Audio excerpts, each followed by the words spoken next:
and Gukesh have, it's similar, is that Gukesh has been pushed by his own countrymen, Arjun, Vichy, Prague. Yeah. These players are inspiring him. Now let's take a look at Sindarov in Uzbekistan. You can see that the Uzbekistan team is playing absolutely on even standings with these chess legends, the American team.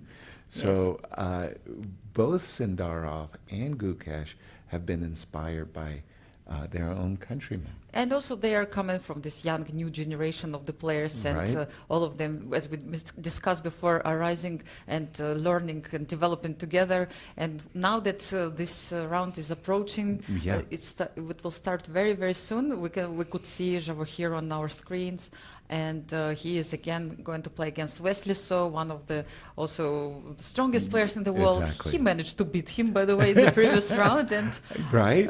I think Wesley really would like to have a Return rematch. the favor. Return the favor, yes. Exactly. Yes. That game that Wesley we just highlighted in a replay, Wesley collapsed from an absolutely normal position. He played the move Queen D6, Knight G4. He got himself into real trouble. I think if America's going to win the match, we're actually going to ride on the shoulders of Hikaru. If you don't mind me, I'm going to stay with the game between Mukhadin and Hikaru Nakamura because for me, Hikaru is really the greatest blitz player America has ever produced. And I say that with great deference to Fabiano, Wesley, and so on. He's just a generational talent. And Hikaru hasn't played great this far in the blitz match. And with 3 rounds to go, Team USA is absolutely relying on Hikaru to find the form that makes him the greatest blitz player America's ever produced. I guess for Muhyiddin, maybe it's one of the first times that he's playing against Hikaru. Exactly. He's very young and he hasn't played against US players. I remember we had the stats and realized that he just had no chance actually to meet them over the board. And it's like such a great opportunity for the young player from Uzbekistani team, rising star, Right. and the winner of recent super tournament in Uzbekistan. So. For me, it's really remarkable how Mukhadin, this is a very offbeat line that Hikaru played on the black side of a Rasalima with Knight G4. And normally speaking, you're supposed to surprise your opponent. And look at this. Mukhadin had played the first dozen moves with no time. This is the biggest moment he spent, 30 seconds. And he's been waiting to decide whether or not to play the move F2, F4 because it's a committal move. You're driving the knight to what will be a very nice outpost in the center of the board. And if your kingside attack based on G4, G5 and a gnashing of teeth doesn't work, then you are simply weakening your center. Knight to E1, an indication that White wants to keep C2, C3 as a possibility of protecting. Hikaru just goes about his job of completing his development, and here it comes. G4, and you know what's next? G5, Knight G4, and Knight F6. Checkmate. That's what Mukhadin is banking on. Straightforward strategy. Let's go. Yes, just Yeah, let's but- go and give a checkmate to Hikaru. Hey, that's the way you win the game. This you know? is how you play chess these days. Exactly. By the way, yes, we have to mention the team of Uzbekistan. I mean, same as Team US. Like, really, they're fighters. They want to play every game, you know, until the end. They're playing for the victory in each round. 100%. And it's like it's really amazing to see that. Like how many. This is the way. If you want to achieve something in 100%. chess, this is how you should treat it. Like you play against Hikaru, but you're really pushing your chances. Yeah. A kind of a logic glitch there for a moment for me. The move Rook on AE8 followed by the move B4. If you're going to play on the queen side, play on the queen side. Play B4 and A5 and go for it.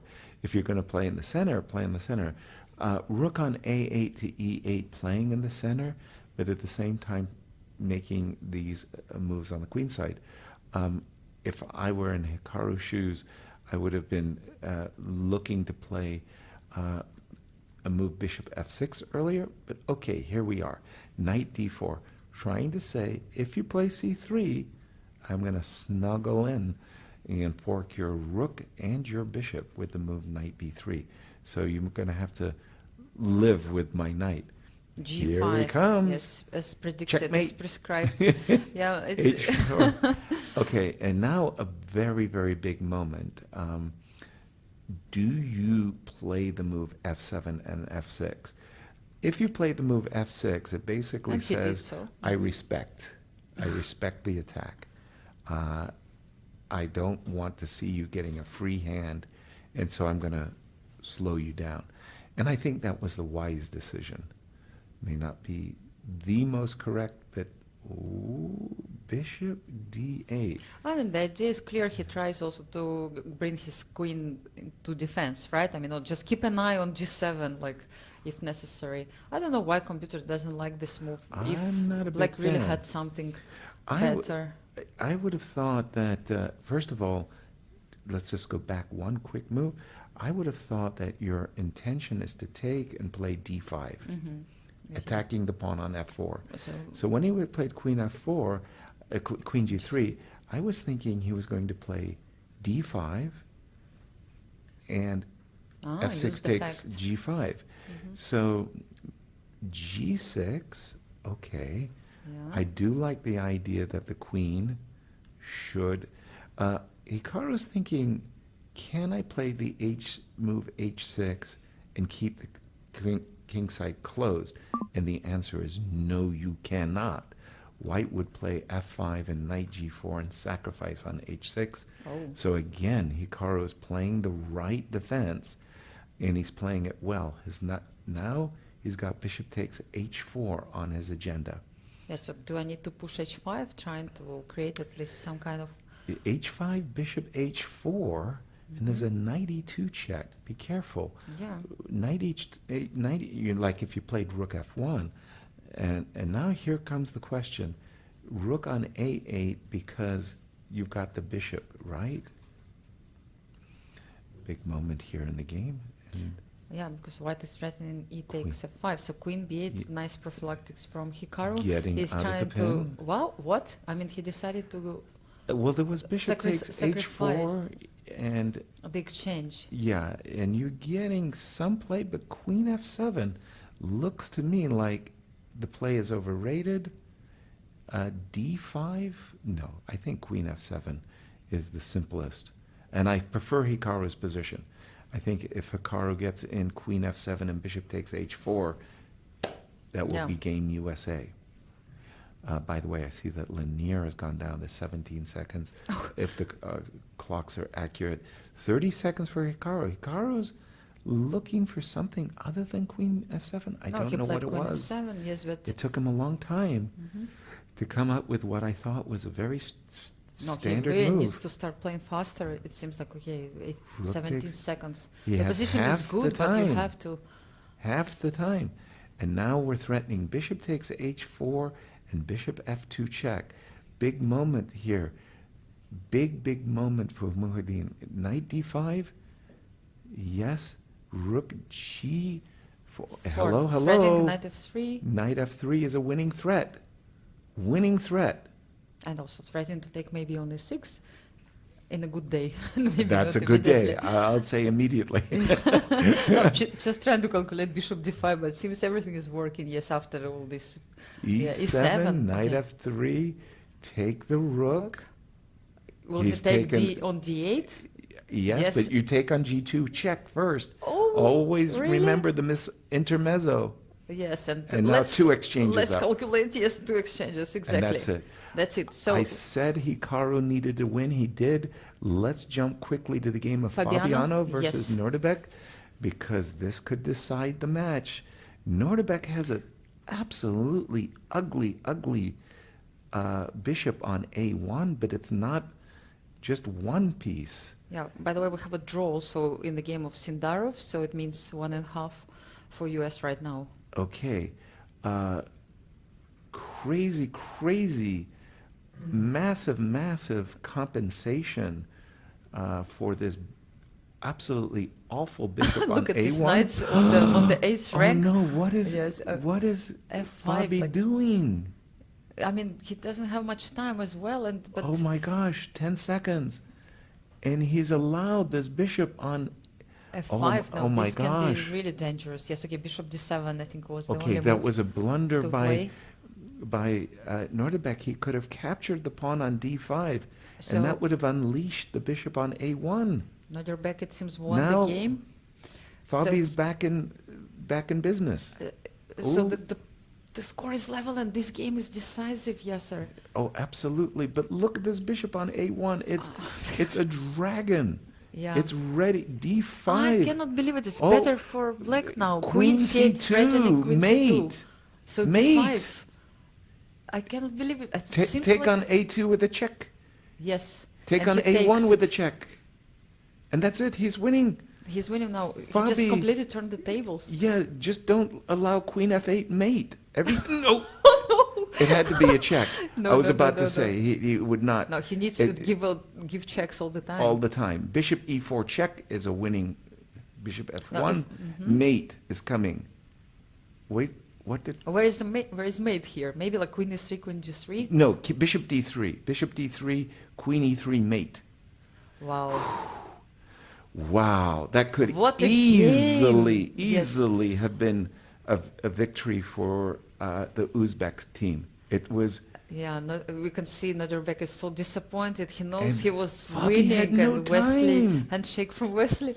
I mean, wow. unbelievable. It was decided on seconds. That was so close. Wow. What Yes, so was USA so team close? takes the lead once again, Yasser. Wow, with 2 rounds to spare. Yeah, Yasser, everything is fine. Don't worry. I mean, like, let's calm down. You know, yeah, We no, do it have was- a defibrillator nearby, right? Imagine, yes. I'm sure our followers also like a little bit stressed, let's say, but this is what Blitz is about. And we sure is. have the hero of the round, Fabiano Caruana, who brought the victory to US with Fiona, so all the way to Fiona. Fabi, madness on the chessboard, but you clinched the match for Team USA. What a game, what a match. Talk us through it. Yeah, it was a terrible game. I mean, I was completely losing. Just time scramble, some crazy things happened. What made the difference in the end? I mean, I think we were both just very nervous. I didn't even know the match situation, but I was just trying not to lose on the spot, which I think I was a few times losing on the spot. I think it's just random. Yeah, this one is not really. There's no secret behind it. It's just random.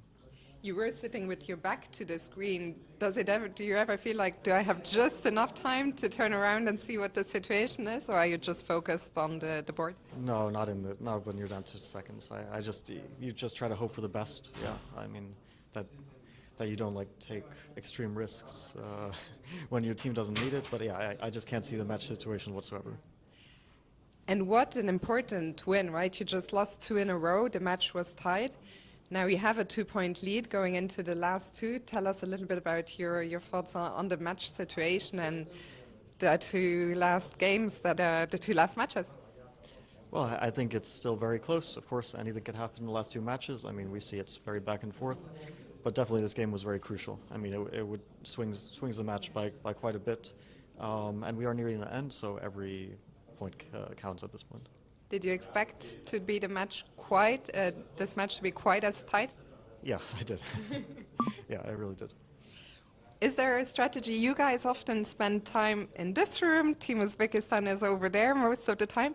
Do you guys discuss strategy things, or do you discuss the games, or do you talk about unrelated things? I mean, I discussed some openings with Levon before the day started, but when we're in it, I'm also at the board. I'm kind of deciding on my openings on the spot. I'm basically coming into it fresh. Like, I mean, Nodirbek played knight f3 g3. I decided to play b5. It was kind of not really improvisation. I've played it a lot, but it was a bit adventurous. So each game I'm kind of winging it from the start. Final question. I talked to the Uzbeks earlier. They say they played up some warm-up games, some Blitz, some Backhouse last night. You already mentioned you went back to the summer. Did you also warm up a little bit or not at all? No, not at all. Well, it's clearly worked this time around. Fabi, congrats and best of luck for the last two. Thank you. And we're going to go back to the studio before we come back with the all-deciding two matches.